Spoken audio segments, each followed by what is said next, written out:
안녕하세요. 저는 제주도에 사는 30살 여성입니다.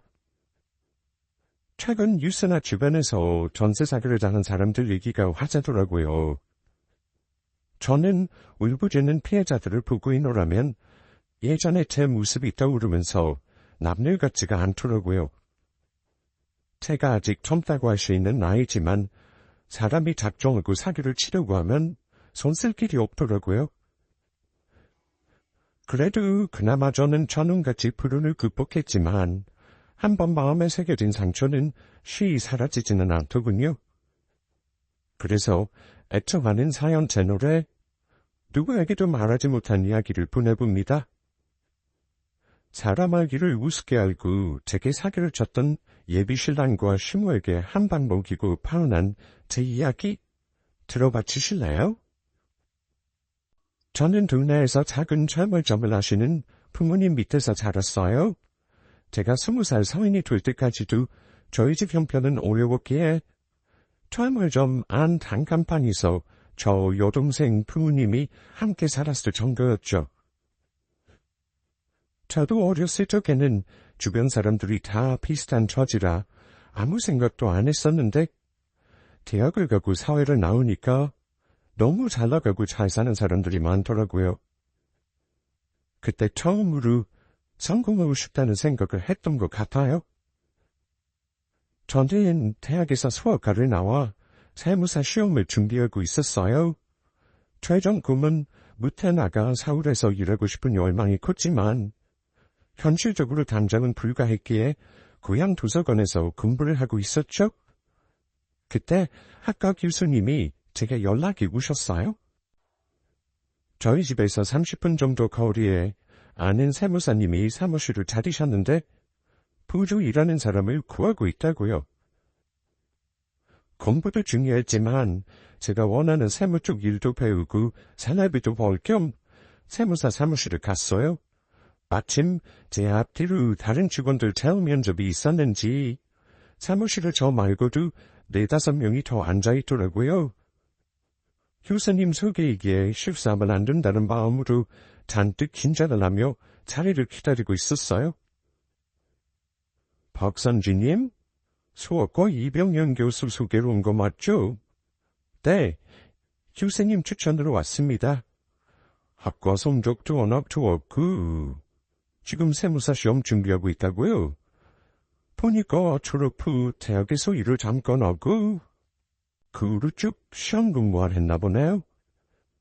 네, 지금 세무 공부한 지 2년 정도 됐고 세무 쪽 일을 직접 해보고 싶어서 교수님 말을 하고 왔습니다. 내가 이방은 교수 후배예요. 선지 씨랑 동문이고요.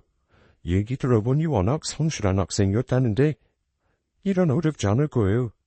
괜찮다면 같이 일하지 않을래요? 네, 저도 같이 일하고 싶습니다. 감사해요. 그리고 여기 같이 인사해요. 선지시 직속 상관격인 투창현 세무사예요. 앞으로 모든 업무는 주세무사랑 하게 될 테니 잘 지내봅시다. 세무사 사무실에 면접을 보자마자 그 자리에서 합격 얘기를 듣더니 뭔가 얼떨떨했지만 저희 학과 선배라는 대표님의 말에 뭔가 친근감이 가면서 안심이 되더라고요. 대표님과의 면접이 끝날 때쯤 어떤 남자분이 대표님 방으로 들어왔는데 알고 보니 그분이 제 사수와 같은 분이더군요. 대표님의 전 직장 후배라는 또 다른 세무사였고요. 키가 크고 마른 체형에 안경까지 낀 남자는 말을 섞지 않아도 굉장히 완벽주의일 것 같은 느낌이 들었어요. 그리고 제 예상은 딱 맞아떨어졌죠. 제가 세무사 사무실에서 부조로 일하면서 처음 하는 일이라 실수도 많았지만 상관인 주세무사님이 너무 완벽한 일 처리를 제게 요구했어요. 저는 그저 사무부조일 뿐이었는데도 정직원에 걸맞는 일 처리를 원해서 저는 사무실 일을 시작한 지 3개월 만에 위험이 생겨버렸어요. 그리고 점점 주세무사님을 피하게 되고 될 수 있으면 긍정적인 할 말만 하게 됐더랬죠. 그런데 사람 인생사 한치 앞을 모른다고 같이 일한 지 1년이 됐을 무렵 대표님 포함 사무실 직원 5명이 회식을 하게 됐는데 주세무사님이 굳이 저를 집에 데려다 주신다는 거예요. 그리고 그날 저는 일생 처음으로 누군가로부터 고백을 받게 됐죠.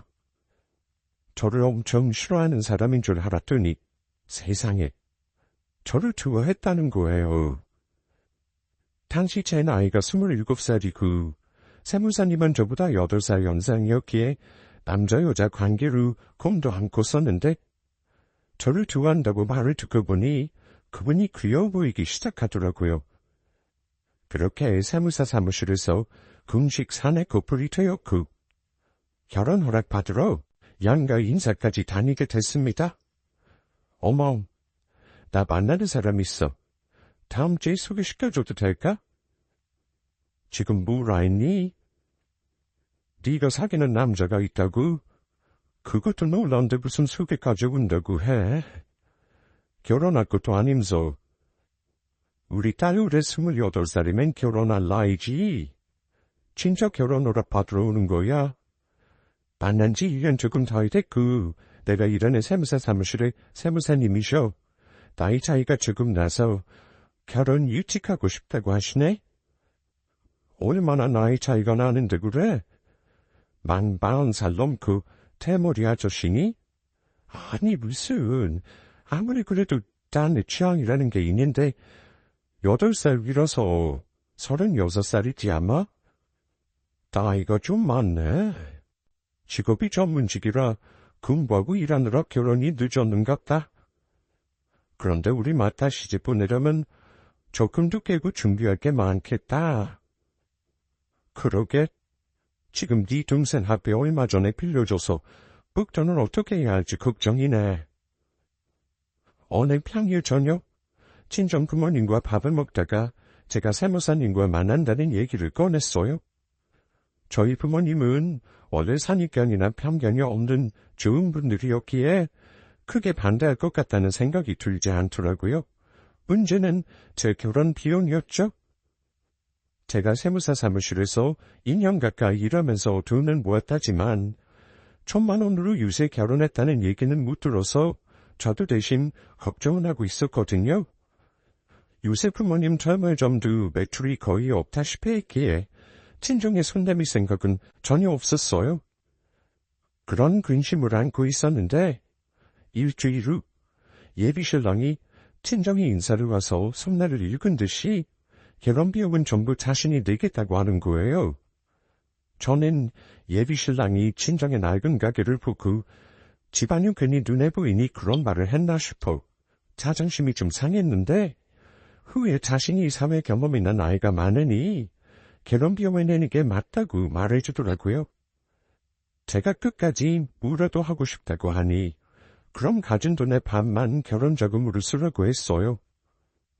그렇게 친정에서 결혼 허락을 먼저 받고 난 다음에 시어머니와 인사하는 자리를 가졌는데 예비 시어머니의 외모에 놀라고 시어머니가 제주도에서도 굉장히 유명한 맛집을 운영하시는 곳에 놀랐어요. 갈치 한정식으로 유명한 그곳 식당이었거든요. 산지하는 제주도 토박이인가요? 들어보니 여동생과 부모님 네 가족이라고요. 네, 할머니 때부터 제주도에서 계속 사셨어요. 친인척들도 거의 다 제주에 계시고요. 어머, 부러워라. 나는 다복한 집안을 보면 그렇게 부럽더라고요. 지금 우리 집은 아들이랑 나만 있어서 사람 온기가 잘 느껴지지 않는다고 할까요? 남편이랑은 15년 전에 이혼을 했었거든요. 아, 네. 저도 가족 많은 느낌 좋아해요. 저희 집은 다른 건 몰라도 저녁 식사는 함께 항상 하거든요. 가족이 화목함이 느껴지니 더 마음에 드네요. 산지아는 결혼하면 시댁에서 합가해서 사는 건 어떻게 생각해요? 우리 집은 세무사 사무실에서 차로 30분 정도 거리예요. 그렇구나. 저는 결혼하면 신혼집을 구하거나 시댁에서 산다는 생각을 했던 터라 합가에 대한 건 좋아요. 산지아는 하늘에서 좀 줘준 며느리 같네요. 나는 선주씨가 우리 가족이 돼서 함께 살았으면 좋겠어요. 너무 마음에 드네요. 감사합니다. 사실 결혼 반대하실까봐 걱정했는데 마음에 드신다니 부엌에 떠올리네요. 저런, 우리 아들같이 누총각이랑 결혼해준다는데 내가 업고 다녀야죠. 그럼 이참에 우리 상견례랑 결혼 날짜 빨리 정할까요? 저는 월급 하나 하신 시어머니의 아우라에 앞두들서 동네 젊어져만은 우리 집을 얕보거나 싫어하면 어쩌자고 걱정이 덜컥 되더라고요. 하지만 다행히 시어머니는 그런 제 걱정을 날려버릴 정도로 다정하고 자상하게 반겨주셨어요. 그러면서 첫인사를 하러 간 자리에서 바로 결혼 이야기를 꺼내시더라고요. 아들 나이가 40에 바라보고 있고 그 전에 빨리 결혼식 올리자고요. 저희 친정해산인 예비신랑 직업 집안 모두 저보다 낫다면서 안 그래도 좋아하시고 있는 상태였고 예비신랑 나이를 보면 빨리 결혼해야 한다는 게 양가 어른들의 군tum들 생각이었죠. 양가 상견례는 시어머니 식당이 아니라 바다 전망에 멋들어진 횟집에서 이루어졌었는데 저희 부모님과 고등학생인 남동생은 처음 가보는 최고급 식당에 놀라서 입을 다물지 못하더라고요. 이야, 사부인 식당도 멋지다고 들었는데 여기는 별세계네요. 제가 일평생 제주에 살았지만 이런 호텔같이 생긴 식당은 처음입니다. 무슨 고급 리조트같이 생겼어요. 와, 여기서 사진 엄청 찍어서 나중에 자랑해야겠어요. 그러게, 제주에 이런 곳이 있었나 싶다. 손님도 우리밖에 없고 이런 데는 아무나 못 오겠어요. 그쵸? 오늘 양가 가족들 모여 약혼식 겸 상견례 자리다 보니 제가 식당을 아예 비웠어요. 마음에 드시는 것 같아 다행이네요. 예? 이런 고급 식당을 빌리셨다고요? 아이고, 송구해라. 감사합니다, 사부인. 인테리어나 경치도 좋은 레스토랑이지만 무엇보다 슈퍼의 코스 요리가 멋진 곳이랍니다. 시장하실 텐데 식사부터 하시지요. 시어머니의 통큰 대접에 저희 친정 식구들은 황홀해서 정신을 못 차리더군요. 그도 그럴 것이 저도 듣도 보도 못한 호텔의 레스토랑이었고 저녁이라 눈부신 조명과 분위기에 넋이 나갈 정도로 멋졌어요. 저희가 자리에 앉아 코스로 음식들이 나왔는데 친정 식구들은 식전 음식부터 메인 음식이 나오기도 전에 주는 음식을 바로바로 다 먹어치우는데 정갈하고 천천히 식사는 시댁 식구들과 비교돼서 제 얼굴이 다 화끈거리더라고요. 그런 저희 가족들을 못 본 척 해주시는 건지 시어머니는 우아하게 웃으면서 오늘 식사는 자기가 약혼 축하로 내는 거라면서 얼마든지 주문해서 먹으라고 하더라고요.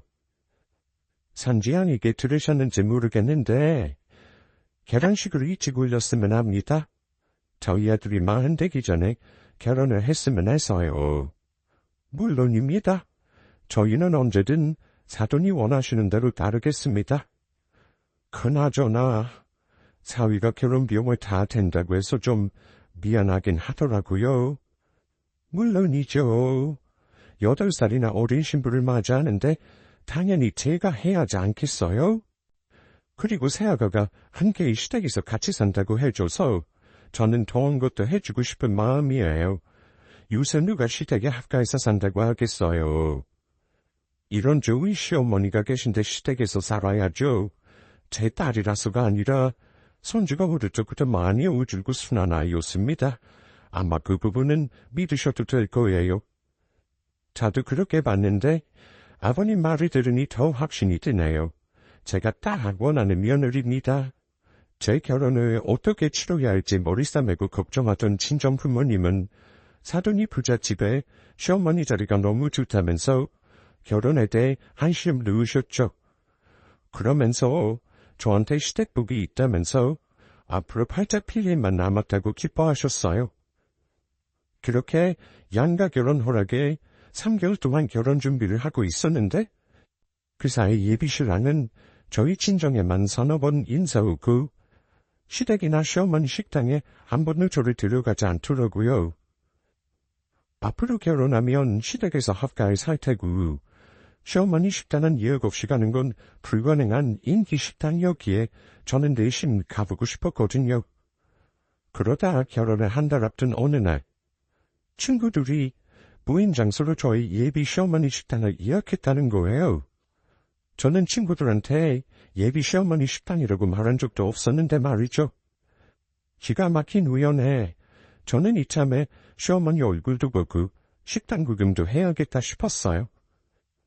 그러고 시어머니 식당을 가게 된 당일, 식당 휴게 시간이 끝나는 오후 5시에 예약을 해서 갔었는데 시어머니가 역시나 급기 한복을 입고 일을 준비하고 계시더라고요. 제가 반가운 마음에 시어머니에게 인사를 드렸는데 저를 보더니 당황한 기색이 역력했어요. 어머님, 안녕하세요. 식당 와보고 싶었는데 이제 오네요? 어머, 상지한, 어떻게 여길 다 왔어?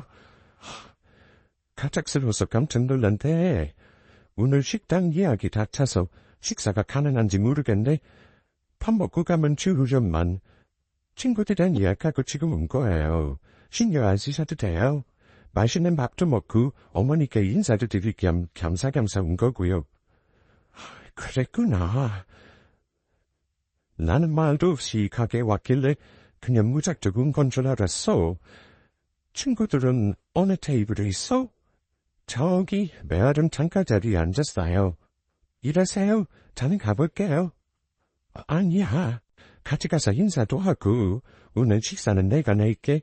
우리 며느리 둘 사람한테 그렇게 박하면 쓰나. 시어머니는 제가 갑자기 말도 없이 식당에 찾아왔다고 생각했는지 곤란해하더니 제가 친구들과 예약하고 식당에 왔다고 했더니 그제서야 웃으면서 말하더라고요. 저보고 식사 비용을 낼 생각을 하지 말라며 제 친구들에게 저를 데리고 가서 예비 시어머니라고 인사를 해주시더라고요. 친구들은 저보고 앙큼하다며 예비 시댁이 왜 이런 유명 맛집인 걸 말하지 않았냐고 제게 뭐라 했지만 시집갈 시댁이 이 정도라며 어깨가 으쓱해져서 기분은 좋았어요. 친구들과 맛있게 식사를 하고 후식을 기다리던 차. 제가 화장실 다녀와서 식당 중앙 정원 사진을 찍고 있는데 바로 뒤에서 식당 주무분들의 대화 소리가 들렸어요. 그런데 듣다 보니 주무분들이 제 얘기를 하고 있는 게 아니겠어요? 아까 그 예비 며느리란 여자 봤어? 사장님 어디부터 무슨 어디 보이던데. 그니까 저 여자는 알고 결혼하는 거야? 결혼 못한다는데 말했겠지. 돈도 있는 집안이니 애가 있다 해도 우리 며느리 얼마든지 들릴 수 있잖아. 5년 전에 결혼도 안 한 아들이 붙어서 사고쳐서 손주 데리고 왔을 때 사장님이 얼마나 난리였어. 빨리 세장가 보내서 손주 키워줘 며느리 구한다고 산만해도 몇십 번 보다가 팩 잡았더니 결국 몇 년 만에 인자가 나타난 모양이네. 나 같으면 부모 며느리 자리는 한 재산 준다고 해도 안 하겠다. 내 자식 키우기도 힘든데 남의 자식 키우는 게 얼마나 고된 일이야. 그런데 가만히 보면 좋은 과정이 시집가는 팔자가 따로있나 보더라고. 인연은 다 있나 봐. 그것도 그렇지만 우리 사장님 겉만 와지 성격 얼마나 깐깐하고 별나? 그런 시어머니의 태운남, 남의 자식까지 3땡이다 3땡. 숨죽이고 주무분들의 대화를 듣다가 저도 모르게 다리에 힘이 풀렸어요. 예비신랑이 태운남에 아이까지 있다는 충격에 가까운 진실을 알고 나니 머릿속이 과부하가 되면서 저도 모르게 비명이 새어나오려고 하더군요. 무슨 정신으로 친구들과 작별하고 집에 왔는지 기억도 나지 않고 주말 동안 혼자 방에 박혀서 밤을 꼴딱 새웠죠.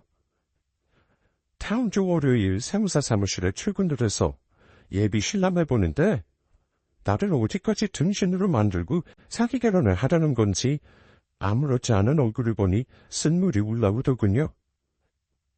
사귀기 전에 말이라도 이혼도 했고 아이가 있다고 하던지 어떻게 감쪽같이 누청각 행사를 하면서 저와 결혼을 진행하는지 여태 사랑을 속삭이던 모습들이 다 가식이고 거짓 같았어요. 아니, 어쩌면 처음부터 끝까지 모두 저를 속이기 위한 말들이었을 테죠. 제 진심이 이 사기꾼 같은 무자의 손에 이용당해 쓰레기통에 처박히는 기분이 들고 제가 부잣집에 시집간다고 기뻐하시던 친정 부모님이 떠올라 마음이 무거웠어요. 저는 몸이 안 좋다는 핑계로 예비신랑과 대면대면하기 그렇고 그 참에 시댁을 찾아갔어요. 저희 친정에서 1시간 넘게 떨어진 거리였지만 주모분들이 말하던 그 아이가 있는지 확인을 해야 현실감이 들 것만 같았거든요. 반면에 주모분들의 말을 끝까지 믿고 싶지 않기도 했고요. 시댁은 마당이 넓은 멋들어진 저택 같은 2층 집이었어요. 예전 같았으면 드라마에 나올 법한 집이라며 무척이나 기뻐했을 테지만 이제는 그 집이 감옥 같아 보이더군요. 시댁에 무작정 찾아가 예비신랑에게 전화를 걸었어요. 제가 당신 집 앞이라고 했더니 예비신랑이 허둥지둥 당황한 모습으로 집 앞에 나오더라고요. 선지야, 무슨 일이야? 아프다더니 퇴근하고 집에 안 가고 왜 우리 집을 찾아왔어? 갑자기 오빠가 보고 싶어서. 왜 그런 날 있잖아. 이유 없이 보고 싶은 그런 거. 뭐? 난또 네가 요 며칠 눈도 안 마주쳐주고 아프다고 하길래 나한테 화가 났나 싶어서. 너는 가끔 정말 울뚱하다니까. 그리고 내가 결혼하고 살 집이라는 시댁도 와보고 싶었어. 집 앞까지 왔는데 어머니께 인사를 드리고 갈게. 아니, 엄마 지금 집에 안 계셔. 그러니까 오늘은 그만 돌아가. 아님 내가 차를 집까지 데려다 줄까? 오빠들 너무하다. 여기까지 왔는데 집에 들어가서 차도 한잔 안 주려고? 우리 집은 차 안 마셔서 뭐가 없어. 그러지 말고 돌아가. 더 할 말 있으면 내일 사무실에서 얘기해. 오빠 뭔가 이상해. 집이 뭐 숨겨놓은 거 있어? 내가 보면 안 되는 거라도 있는 사람 같네? 무슨... 아니야. 그냥 청소도 안 했고 그런 모습 너한테 보여주고 싶지 않아. 다음에 정식으로 초대할게. 누가 봐도 저를 집에 안 들이려고 하는 예비신랑의 모습에 안 그래도 의심이 가득했던 마음이 확신으로 바뀌더라고요. 저는 예비신랑과 쓸데없는 실랑이를 하다가 제가 신랑에게 눈속임을 하면서 겨우 시댁으로 들어가서 있었어요. 뒤따라오는 예비신랑이 뭐라고 소리를 치는데 무시하고 다짜고짜 예비시댁에 들어갔고요. 현관문을 지나 거실에 들어갔더니 시어머니가 저를 유령처럼 쳐다보며 흠칫 놀라더군요. 그러면서 저를 보고도 말을 쉽사리 꺼내지 못했어요. 새아가 연락을 하고 오지. 여기는 어떻게 왔어? 그냥 오빠 보러 왔다가 어머니께 인사를 드리고 가야 할 것 같아서요.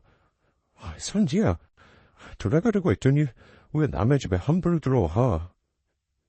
오빠, 어머님 오늘 집에 안 계신다 하더니 여기 계시네? 그러게, 내가 잘못 알고 있었나 봐. 방에 계셨나 보네. 새아가, 오늘은 이만 돌아가렴. 이제 곧 해도 질 테고 집에 가는 길도 멀지 않니? 다음에 내가 맛있는 식사 해줄 테니 그때 와. 쉿! 어머님, 어디서 아이 목소리 들리시지 않아요? 무슨 아이 목소리가 어디 들린다고 그래? 잘못 들었을 거야. 그때 거실로 어떤 자그마한 여자아이가 걸어왔어요. 아이는 잠을 자다가 깼는지 눈을 비비며 시어머니에게 곧장 달려가 추월고 줬어요. 아이는 말을 하고 곧잘 걷는 걸로 봐서는 5살은 됐을 것 같더군요. 아이의 생김새를 보는데 이 집 픽셀이라고 아니라고 할 수 없을 정도로 예비신랑과 빼다 닮아있는 얼굴이었어요. 아이의 투정에도 시어머니가 아무것도 못하고 그저 가만히 있자 아이는 자기 옆에 있는 예비신랑에게 아빠 안아줘라고 말을 하더군요. 아예 아빠 소리에 저 예비신랑 시어머니 셋 다 모두 흠칫했고 아무도 먼저 말을 꺼내지 않았어요. 그리고 모두가 숨죽인 잠적에 예비신랑이 아이를 하나 들고 얼른 방으로 갔고요. 저 아이는 누군가요? 무슨 소리인지? 그님 친척애야. 잠시 맡고 있어. 친척아이가 아빠라고 부른다고요? 어린애들은 어른들을 헷갈리기도 해. 그렇게 부를 수도 있지. 도대체 어디까지 저를 속일 생각이세요? 거짓말이 꾸리로 물고 끝도 없네요. 아까 제가 아이 목소리 들린다고 했을 때는 잘못 들었다고 하다가 이제는 친척아이라고 하세요? 그게 무슨 말이야? 거짓말이라니? 당황해서 그래. 말이 확 나왔어. 저 아이, 오빠 아이인가요? 제가 예비신랑의 아이냐고 대놓고 물었더니 시어머니는 새하얗게 질린 얼굴로 쉽사리 답변하지 못하더군요. 마침 예비신랑은 아이를 방에 두고 나오면서 제 질문에 난감한 얼굴을 했어요. 그런 예비신랑의 모습에 속은 제가 등신 같다며 울분을 터뜨리자 시어머니는 자기 아들을 말리며 그 우었다는 모습으로 조근조근 대변하듯 말했어요. 맞아. 내 아이야. 내가 7년 전에 첫 번째 결혼을 하고 나온 아이지. 창현아, 가만히 있어. 엄마가 얘기할 테니까. 손 좀 맞고, 이제 5살 됐어. 그렇다고 이 결혼이 달라지지는 않아. 뭐라고요? 이런 일을 숨기며 저랑 결혼하려고 했으면서 어떻게 달라지지 않는다는 거죠? 너한테는 나쁜 계산이 아니지 않니? 너희 집안 무 볼 거 있으며 너라는 아이도 20대라는 것 외에 무가 있어. 우리 집은 돈도 명예도 다 있는 집안에 단지 저 아이만 있는 건데 서로 나쁜 거래는 아니지 않아? 어떻게 그런 말을 하실 수 있어요? 우선 윤과 아이를 숨기려고 한 것에 사과부터 하셔야 하지 않나요? 결혼식 올리고 합가를 하기 전에 말할 예정이었다. 시집와서 저 아이만 잘 키워준다면 나중에 내가 섭섭지 않게 너희 집안이나 너한테 한 재산 해줄 텐데 뭐가 미안해. 제 생각보다 더 대단한 분이었군요. 어떻게 사람한테 사기 결혼을 시키려고 했으면서 뻔뻔하게 돈으로 입막음을 하려고 하세요? 너희 집 돈 필요한 건 사실이잖아. 일전에 상견 내에서도 우리 집에서 결혼 비용 다 해준다고 했을 때 얼마나 좋아하든지 그 모습을 보여놓고도 아니라고 할 수 있어? 그만하세요. 남의 집에 대해서 잘 아시지도 못하면서 이러니 저러니 배워하지 마시라고요. 너희 아버지 몸도 불편하시고 어머니 알바하시면서 아직 어디 네 남동생하고 네 뒷바라져 얼마나 힘들어. 그러니 너도 생활 잘 해보라는 거야. 어디서 너희 같은 뒤떨어진 집안에 이런 기회가 오겠어? 그 말을 듣는데 눈물이 왈칵 나면서 저와 친정까지 모욕하는 그 입을 틀어막고 싶더라고요. 예비 시어머니는 마치 자기가 하는 제안이 너한테 최고의 선택지라며 간악한 혀로 저를 회유한과 동시에 모욕을 줬어요. 저는 결국 참고 있던 화와 울분에 터져 예비 시모에게 머리채를 잡고 파원을 선언했어요. 아줌마, 뭔가 특각하나 본데 당신 아들 같은 놈 몇 투로 갖다 줘도 결혼 안 해. 아니 못해. 우리 집에 비록 돈은 없어도 너희처럼 착하고 정신이 썩어 빠지지는 않았어. 사람이 기회를 주면 고마운 줄 알아야지. 너한테 우리 집도 온감생심이야. 그러니까 네가 그런 집구석에서 가난하게 사는 거야, 알아? 제가 예비 시어머니의 머리채를 잡고 흔들자 시어머니도 제 멱살을 잡고 대치하는 상황이 됐고 예비 신랑이 중간에서 우리 둘을 중재했어요. 서로 얼굴이 긁혀 상처가 나고 자림새가 난리가 났지만 분이 풀리지가 않더라고요. 저는 그런 인간들을 한껏 째려봐주고 그놈의 집구석을 뛰쳐나왔습니다. 그리고 세무사 사무실에 출근을 했더니 예비신랑이 저보고 이제 파혼도 하고 사이가 껄끄러우니 일을 그만둬줬으면 했어요. 본인 세무사 사무실도 아니고 자기가 고용된 세무사 주제에 불편하니까 일을 그만두라니요. 보니까 자기 집에 가서 시어머니와 투자비를 했던 저에게 꼬라지를 부리고 싶었나 보더라고요. 저는 제가 왜 그렇게 해야 하냐며 하고 싶다면 네가 세무사 그만두라고 했어요.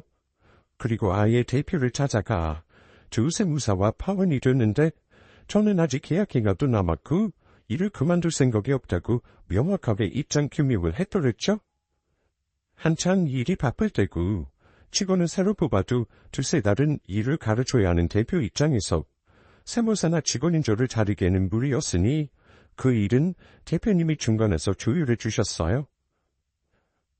그렇게 몇 주가 지나고 여전히 전약 혼자와 서먹서먹한 채로 일을 하고 있었는데 퇴근길에 쥐가 억수같이 쏟아지더라고요. 대중교통으로 출퇴근을 하는 저는 한숨부터 나왔어요. 혼자 우산을 쓰고 정류장으로 길을 가고 있는데 누가 매너 없이 차로 귀막을 하더군요. 어떤 미친 사람이 인도까지 차를 들이미나 싶어서 운전자를 쳐다보는데 예비 시어머니였던 그 여자였어요. 납작 부는 것도 거북한데 저한테 손가락을 까딱이며 차에 타라는 신호를 하더라고요. 저는 그런 모습에 고개를 저으며 그냥 갈 길을 갔고요. 그랬더니 차에서 내려서 저를 끌고 근처 카페를 데려가지 않겠어요? 너는 어른이 차에 타라고만 순순히 따라야지 사람은 어떻게 그렇게 개무시해? 아줌마, 저 지금 퇴근 중이고 버스 시간이 있어서 가봐야 해요. 그리고 저는 그쪽이랑 할 말도 없어요. 겠죠? 아줌마? 얘가 아주 싸가지없게 작정을 했구나. 누구 보고 아줌마래? 앞일이 어떻게 될 줄 알고. 그거 어떻게 되는데요? 이미 정난 사이에 별. 그럼 아줌마 말고 할머니를 불러드릴까요? 기가 막혀서. 너 알고 보니까 아주 되버려진 애였네. 며느리를 들어온다고 했을 때는 아주 순하고 착한 척은 다 하더니 너야말로 우리한테 사기쳤어. 저한테 손주 떠넘기고 금처품을 노릇시키려던 아줌마와 그 아드님보다는 양반이지 않을까요? 얼굴 보는 것도 피차 피곤하니까 이렇게 풀어 아내 척하지 마시고요. 너 파혼한 주제 아직도 그 세무사 사무실 다닌다며? 월급 그거 몇 푼 받는다고 아직 거기서 버텨? 우리 아들 눈앞에서 알짱거리지 말고 일 당장 그만둬. 와, 내 평생 이런 말도 안 되는 갑질은 처음이네요. 제정신이세요? 포르잔 머리 없이 굴지 말렴 아가야. 그래봤자 넌 나한테 안 된단다. 일 당장 그만두지 않으면 내가 가만 안 있을 테니 두고 봐. 가만 안 있을 거면 어쩔 건데요? 당신이나 이도 먹고 떨어지세요. 이 사기꾼 아줌마야. 그 잘난 세무사 아드님이 저와 같은 궁궐에서 일한다는 게 힘들다고 자기 엄마한테 일러 바쳤나 보더군요. 더 기가 막힌 건 저보고 파혼 선언한 주제에 같이 일하지 말라며 그깟 푼돈 월급 대신 가져가라고 돈 봉투를 주는 게 아니겠어요? 저는 두 무자의 갑질에 화가 나서 드디어 그 아줌마 얼굴에 돈 봉투를 던지고 카페를 나왔어요. 일주일 뒤 제가 퇴근하고 집에 돌아왔더니 엄마가 저를 붙잡고 얘기를 좀 하자고 하시는 거예요. 알고 봤더니 사기꾼 시모가 저한테 자존심이 무같이 상했던지 저희 엄마가 알바하는 작은 마트까지 찾아가서 엄마에게 쪽을 주고 푼풀이를 했나 보더라고요. 엄마는 파혼이나 그간의 정황을 전혀 모르셨기에 많이 당황하고 어쩔 줄 몰랐다고 하셨어요.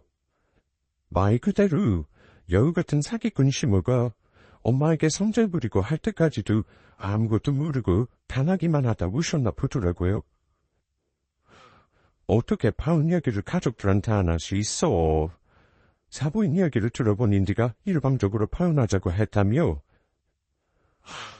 엄마, 곧 말씀드리려고 했는데 저 때문에 험한 꼴 당하게 하고 너무 죄송해요. 너처럼 마음 구운 애가 먼저 파혼한다고 했으면 뭔 사달이 났던겠지. 그냥 아무것도 모르고 아는 척했다가 사부인이 엄청 성질을 부려서 놀랬기는 했어. 그분이랑 약혼자가 저한테 이혼 사실이랑 얘까지 있는 걸 숨기고 부모로 며느리 드리려고 했더라고요. 제가 그걸 알고서 못 참고 난리를 피운 거고요. 뭐? 어떻게 사람이 그런 짓을 한다니? 사위가 그렇게 널 좋아하더니 사기쳤단 말이야? 그냥 자기가 필요한 고용인을 며느리 자리에 넣으려고 그런 것 같더라고요. 그 여자 한 점씩 가게 직원들이랑 주변 사람들은 이미 궁금해하지 않은 사실이었고요. 그렇게 된 상황이에요. 나도 일찌감치 그 사실을 알았으면 머리채를 닫고 욕이나 한발 하자 해주고 오는 건데 그냥 일방적으로 욕만 듣고 왔네. 죄송해요. 다 제가 사람 보는 애이 없어서 일어난 일이라. 물어드릴 말씀이 없어요. 마트에서 큰 소리가 나니까 사장한테 주의 경고는 받았지만 별일은 없었어. 그냥 쪽팔린 게 다였지. 너무 마음 쓰지 마. 그런 사기꾼들은 반드시 죄가 박혀져 있으니까. 시어머니의 마트 갑질 사건 때문에 친정 식구들까지 전부 시댁의 사기 결혼 내막을 알게 됐고 가족들은 억울해하면서 다 같이 시댁이 될 뻔한 그 인간들을 욕했어요. 사기를 당한 건 저희 가족이었지만 가해자가 되려 갑질하고 당당하게 나온다는 게 억울한 상황이었고 이런 경험도 처음이라 어디서부터 어떻게 해야 할지 답답하더라고요. 그 일로 저는 몇 날 며칠을 일을 가면서 잠 못 이루고 알아 누워버렸어요. 그렇게 제가 한동안 연락도 안 하고 모임에도 나가지 않자 친구들이 아예 제가 퇴근하는 시간에 찾아왔더라고요. 누가 봐도 확연히 수척해진 제 얼굴을 보면서 걱정하는 친구들에게 저는 파혼 사실과 여태 있었던 일들을 털어놓았죠. 거짓말은 네가 만난 그 남자 진짜 사이코다. 멀쩡한 사람 바보 만드는 거 일도 아니네. 어떻게 너한테 그럴 수 있어? 너희 부모님한테도 해코지할 정도면 만나보겠다는 건데 이렇게 가만히 당하고 있을 수 없지. 우리 같이 반란을 무색해보자. 일단 너한테 사례가 있는지 검색해보고 그 인간들 뒤 좀 캐보자고. 말이라도 고마워. 그래도 너희한테 이런 일을 어떻게 부탁하겠어? 야, 우리 몰라? 모르면 몰랐지 알게 된 이상 그냥 투덜이 뻗고 묻자. 그래, 내가 박산 졸리만 아끼는데 그 여우 같은 시어머니 개면 안 되지. 서울에서 온 뜨내기라며 우리 제주사람 무시하면 가만 안 둔다는 걸 보여줘야 해. 친구들이 저를 응원하며 그 인간들을 한방 먹이자고 하는데 말이라도 고맙더라고요. 그런데 제가 친구들에게 파혼 얘기를 털어놓은 지 일주일 만에 어디서 그런 아이차 정보들을 듣고 왔는지 친구들은 비장하게 자기들이 준비한 패드를 제게 보여줬어요. 우선 한 친구는 파혼 비자료 정보 소송이라는 게 있다면서 여러 가지 사례와 함께 변호사 사무실에 연락해 법적인 자문을 구해왔고 다른 친구는 시어머니 식당 위생 위반에 관한 소문을 수집해왔더라고요. 파혼도 한쪽이 유책 사유가 있으면 비자를 청구할 수 있다더라. 너 결혼 시작 이야기나 예물 같은 거 다 했었어? 그거 손해배상하자. 결혼 비용을 그쪽에서 다 내서 중개 예약 취소할 때 내가 손해본 건 없었어. 그럼 정신적인 충격 받은 거 그거 손해배상에? 약혼 관계 파탄난 건 예약 취소나 구매 내역 증거 자료를 제출하고 그 인간들 사기친 건 네 주변 동료들 주민으로 세워버리고. 내가 다 알아볼게. 너희 언제 이렇게 다 준비한 거야. 미안하고 고맙다. 아직 고마워하기는 일러. 네 시댁 위생법 위반 정도 다 알았어.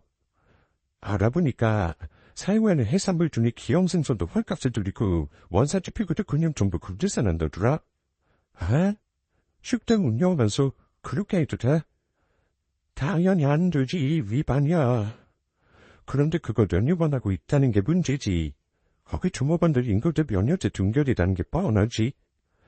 그래서 알리권 여사장이 보통 나이가 아닌 것 같더라고. 암튼 이 정보는 거기서 일했던 친척분한테 들어서 확실한 거니까 우리 문의 작업 좀 들어가 볼게. 천군만마를 얻는다는 게 이런 기분일까요? 저는 그참에 가장 먼저 변호사 사무실을 찾아가 파혼 위자료 소송을 의뢰했어요. 변호사님은 우선 약혼 도중에 알게 된 사기 정보와 더불어 이것저것 정황을 물어보셨는데 혹시 주변에 확실한 증인이나 증거가 될 만한 자료를 물으시더라고요. 증인이라고 할 것도 없이 세무사 사무실에 있는 모든 직원들도 주세무사가 미혼인 누총각으로 알고 있었거든요.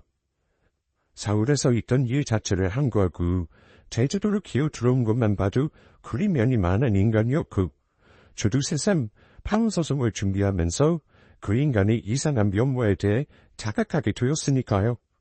그래서 하루 약속을 잡아 변호사님과 같이 세무사 대표님을 만나뵈러 가기로 했더랬죠. 전 약혼자에 대한 파혼 소송을 진행하면서 저는 세무사 사무실을 그만두기로 했어요. 대표님은 혹시 주세무사가 저를 속인 일 때문에 그러냐고 조심스레 물어보셨지만 그것도 물론 영향이 있고 저도 더 늦기 전에 세무사 시험을 마무리하고 싶다고 했어요. 그렇게 솔직한 제 마음을 대표님께 말씀드렸더니 대표님은 선배로서 언제든 도움을 요청하면 도와주겠다며 제 하늘의 건승을 빌어주셨어요.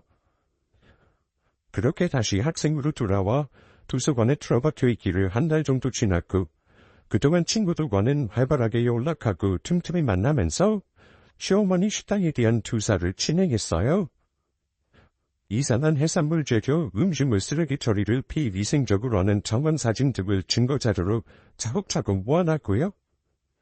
식당에 대한 내부 정보를 얻는 게 어렵지 않았던 건 저를 포함한 친구들이 이 지역 토박이들이었고 식당에서 일하는 수십 명의 주목원 중 저희와 연줄이 안 닿은 사람이 드물었거든요.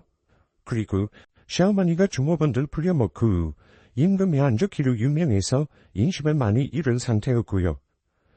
저는 그렇게 파혼 위자료 소송과 더불어 사기꾼 심호식당 식품위생법 위반 증거를 가지고 관할시청에 신고를 했어요. 그러면서 사기꾼 심호나 약혼자가 파혼 소송 위생법 신고 중에 뭐 때문이라도 곧 난리를 치겠구나 하고 기다리고 있었어요. 제 옆에서 같이 도와주고 있는 친구들과 그 사기꾼들이 과연 무슨 패를 들고 나올까 궁금해하면서요.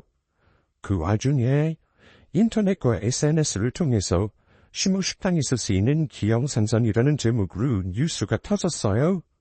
여파로 시청에서 위생법 위반으로 조사받은 일부러 심호가 종업원들 임금을 최저시급도 안 되게 주니어까지 만천하의 제주갈치 유명 맛집의 빈나츠라는 이름으로 2배가 됐고 한동안 영업 정지와 벌금액을 선고받았나 보더라고요. 뭐 그냥 이대로 다 정리가 되고 끝인가 했던 어느 저녁 외출을 하고 집에 돌아왔는데 철물점 입구에서 친정 부모님과 그 사기꾼 심호가 대치하고 있더라고요. 호랑이도 제 말하면 온다더니 탈았네? 네가 우리 식당 찔렀니? 내가 아는 사람이 시청 쪽에 일해서 들어보니 어린 여자애 들어와서 우리 식당 신고했다는데? 네, 제가 있어요. 별로 어렵지도 않았던 게 워낙 주변에 이심이 좋으셔서 아주 손쉽게 증인과 증거들이 알아서 제 손에 굴러떨어지더라고요. 너 아주 내 손가였구나. 이렇게 대단한 사람인 줄 알았으면 약혼도 안 시켰을 텐데 말이야. 뭐 그리 피해봤다고 결혼도 안 한 주제에 파혼이었다고 위자료를 요구해. 키가 차서 위자료 받고 싶으면 너도 우리 아들이 결혼 비용 내고 손해본 거 위자료로 줘야지. 한 푼도 안 낸 게 어디서 돈 2개를 내서 또 돈을 달라고 해? 이 여편 내가 어릭소감이 우리 딸한테 소리를 지르고 막 말을 해. 들어보니 그쪽 식당이 더러운 짓에다 신고받고 사기쳐서 파혼한 거거든만. 가진 것도 없는 집안 출제해. 우리 집안이라 되니까 받아주고 결혼한다고 한 거지. 이렇게 다들 그 옆머리가 없으니까 가족들 전부가 그러고 살지. 아줌마, 저희 가족들한테 해코지 전행하지 말고 여기서 그만 가세요. 제가 아줌마 서울에서도 이상한 사기친 전과 알고 그쪽 집안의 명주 몇 개 가지고 있거든요. 4천만 원 벌금에 영업정지 별거 아닌 거 알죠? 또 일단 말고 싶은 더 해봐요. 아님 당장 꺼지고요. 점차는 부를 테니까. 사기꾼 심호는 제가 서울에서 사귄 친정과나 숨긴 비밀들을 알고 있다는 말에 움찔하더라고요. 저희 부모님이나 저한테 해코지한 걸 생각하면 아주 저놈의 집안을 풍비박산을 내야 하는데 제주도에 파이무 붙이게 한 정도로 한 방 먹이고 말았거든요. 제가 마구 소리 지르며 다시 찾아오면 다 터뜨려버리겠다고 하는 순간 저희 엄마가 어디서 소금을 들고 와서는 사기꾼 심어봄에다가 사정없이 뿌려버렸어요. 늘 생각하지만 무상식한 사람들은 가만히 있으니 진짜 가만히 이러고더라고요. 저는 파원 손해배상 청구 소송에서 승소를 하고 위자료 700만 원을 받았어요. X를 다 떠나서 억울함이 조금 가시는 정도랄까요? 위자료를 받아 함께 도와줬던 친구들과 친정 식구들에게 그 은혜를 갚았고요. 후에 얘기를 들어보니 심호식단은 소문이 커지고 TV 시사 프로그램에 방영까지 되면서 폐업 수순을 겪었고 제주도 집과 식당을 정리하고 전 약혼자도 자기 엄마 따라 퇴사하고 서울로 떠났다고 하더라고요. 세무사 사무실을 같이 다니던 직장 동료가 제게 말하기에 처음 저희 파원 소문이 들었던 상황에서 약혼자 놈이 뻔뻔하게 저한테 잘못이 있다는 식으로 물어갔었다고 했어요. 그러다 제가 파원 위자료 소송 때 대표 세무사님이 증언해 주신 걸 모두가 알게 됐고 사무실 내에서도 난리가 한 차례 났었나 보더라고요. 그렇게 매너 있는 누총각인 척 하더니 자기 결혼남이었다니 다들 놀랐나 봐요. 대표 세무사님의 퇴사 권유도 있었지만 남들 속이고 어떻게 뻔뻔하게 이러겠어요? 그런 짓 저지르고 사무실에서 나가는 건 어쩌면 당연한 수순이었죠? 2년이 지난 지금은 파혼하고 북새우전을 벌였던 일들이 아주 옛날 일 같아요. 지난 연도에 저는 세무사 시험에 합격해서 부산 정예 발령이 났고 지금은 부산과 제주를 오가면서 보내고 있어요. 그 후로도 제주 사무사 사무실 식구들과 대표님과도 여전히 얼굴 보며 잘 지내고 있고요. 지나고 보니 모든 일은 선약처럼 제 인생의 밑거름이 되더라고요. 비록 인생을 망칠 뻔한 사기에 휘말릴 뻔했지만 첫눈으로 생치기만 내고 지나갔고 그 계기로 저는 제 인생을 뒤돌아보고 더 담대하게 살아오게 됐으니 전화해보게 된 셈이죠. 주변에서는 액땜했다 치고 앞으로 더 좋은 사람 만나 결혼하려고 하는데 아직은 지금 시작한 일이 더 좋나요? 누군가에게 마음의 상처를 받은 분들에게 이 이야기를 바치며 시간이 약이라는 말을 전합니다. 제 이야기 들어주신 모든 분들에게 감사와 안녕을 보냅니다.